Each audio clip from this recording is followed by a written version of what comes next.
पिछल पैरे। आज से कुछ साल पहले की बात है कि साद नाम का एक लड़का हुआ करता था।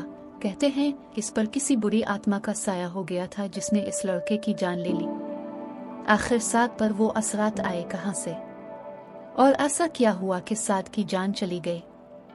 मेरा नाम अहमद है, मैं साद का वालिद हूँ। मेरे घर के पीछे एक बहुत पुराना कब्रिस्तान है जो अंग्रेजों के जमाने में बनाया गया था, जिसमें आज भी अंग्रेजों की कब्रें मौजूद हैं। मेरे घर के कमरों की खिड़कियां इसी कब्रिस्तान की तरफ खुलती हैं और मेरे घर की छत से भी ये खौफनाक कब्रिस्तान साफ नजर आता है। साद के कमरे से भी कब्रिस्तान की तरफ से चलने वाली हुआ का भी गुजर था। रात तकरीबन 2:30 पर साद मामूल की तरह पढ़ाई कर रहा था।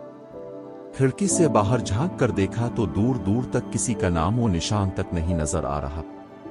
कब्रिस्तान में एक अजीब सी खामोशी है। परिंदे बेचैनी में इधर से उधर जा रहे हैं। अचानक कुत्ते भौंकना शुरू हो गए जैसे किसी गैर इंसानी मखलूक को देख लिया हो। साद उन आवाजों से परेशान होकर खिड़की बंद करने के लिए जा रहा था। इसे बिल्कुल भी अंदाजा नहीं था कि अब जो मंजर वो देखने वाला है वो इसकी जिंदगी बदल कर रख देगा।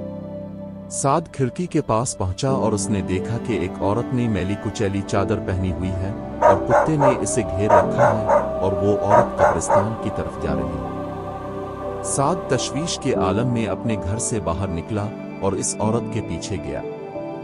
इतनी देर में वो औरत कब्रिस्तान के अंदर तक जा चुकी थी।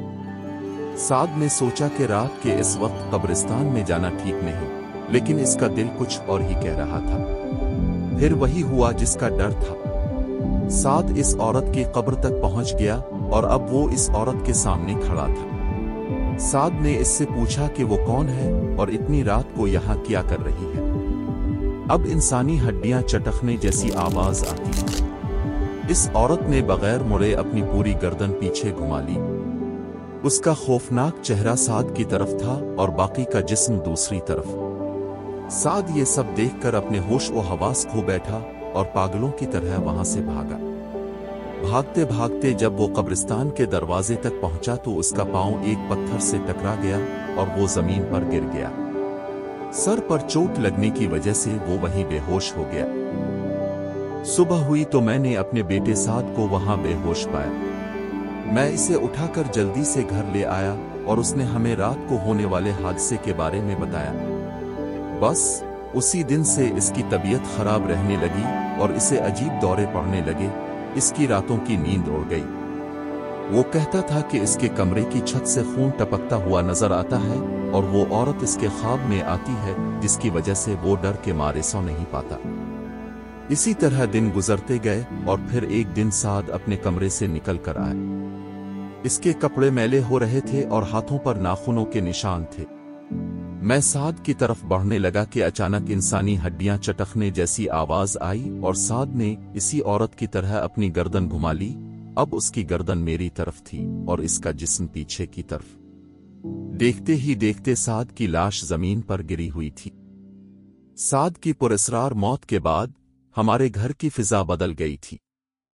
वही घर जो कभी खुशियों और कहकहों से गूंजता था अब वीरान और खामोश हो गया था।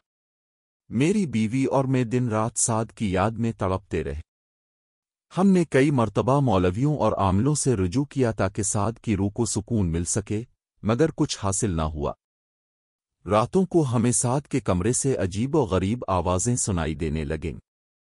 कभी खिड़की खिलने की आवाज, कभी किसी के चलने की और कभी साद की चीखें सुनाई देती। हम सब डर के मारे सोते भी ना थे। साद की यादें और वो खौफनाक रात हमेशा हमारे दिलों में नक्श रहेंगी। हमने इस वाक़ये से ये सबक सीखा कि कभी भी ऐसी चीज़ों की तरफ नहीं जाना चाहिए जिनका हमें इल्म ना हो। अल्लाह साद की रूह को जन्नत अल फिरदौस में जगह दे और हम सब को अपनी हिफाजत में रखे। आमीन।